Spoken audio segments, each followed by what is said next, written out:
Han sulolasi qulagandan 222-yildan so'ng oradan bir necha asr o'tib Xitoy tarixida shafqatsiz va qonli davlat to'ntarilishlari biri ikkinchisini ortidan takrorlandi. Armiya qo'mondonlari zaiflashib qoldi. Imperatorni o'ldirib, Arslonsifat harbiy qo'mondonlardan birini taxtga o'tkazishdi. U esa o'zini imperator deb e'lon qilib, yangi sulolaga asos soldi. O'zining xavfsizligini ta'minlash maqsadida yonidagi 1-2 nafar harbiy qo'mondonni qatl qildi. Oradan bir necha yil o'tishi bilan yangi harbiy qo'mondonlar yana fitna qo'zg'ab, imperator va uning sulolasini qilichdan o'tkazdi.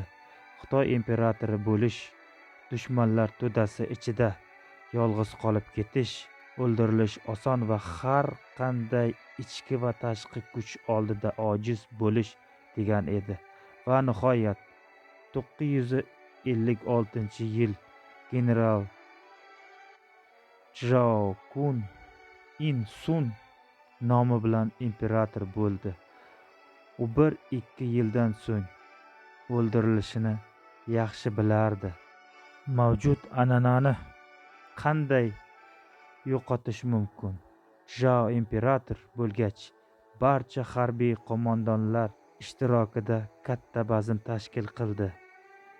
Sharobdan hammaning boshi gangib mast bo'lib qolgandi. Imperator harbiy qo'mondonlardan tashqari qolgan barcha mehmonlar va qo'riqchilarni haydab yubordi. Harbiy boshliqlar imperator bizni o'ldirsa kerak deb tahlikaga tushardi. Lekin imperator harbiy arkorlarni o'ldirish o'rniga ularga qarata otashin nutq so'zladi. Men har bir kunimni tahlikada o'tkazaman.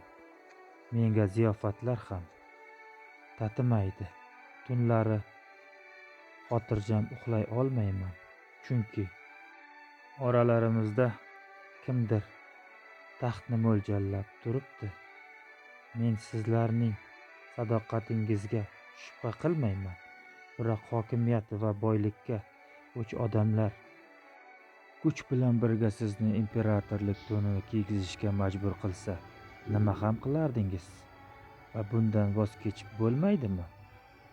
O'z hayotlari uchun qattiq qo'rquv tushgan harbiy boshliqlar hech bir gunohlari yo'qligini aytib, imperatorga sadoqatini kuyib-pishib izhor qildi. Lekin imperator Sun o'z so'zini davom ettirdi.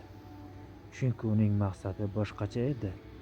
Dunyoda boylik, to'kin sochinlik, hurmat, e'tibor quchog'ida tinch yashashdan ortiq nima bor? Agar siz o'z mansablaringizdan voz kechsangiz, har biringizga alohida qasr va yer mulk inom etaman. Siz bu joyda go'zal parilar va ajoyib musiqachilar davrasida tinch totuv davron surasiz. Ertasiga ular barchasi iste'fo berib, imperator inom etgan qasrlari tomon yo'l oldi.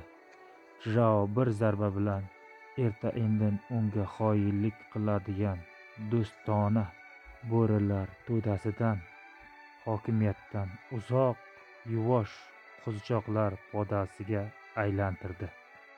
Videoga like bosing, bizlarni tomosha qilishda davom eting. Keyingi videolarimizda bundanda qiziq, bundanda ajoyib videolar tayyorlashga jamoamiz bilan harakat qilamiz.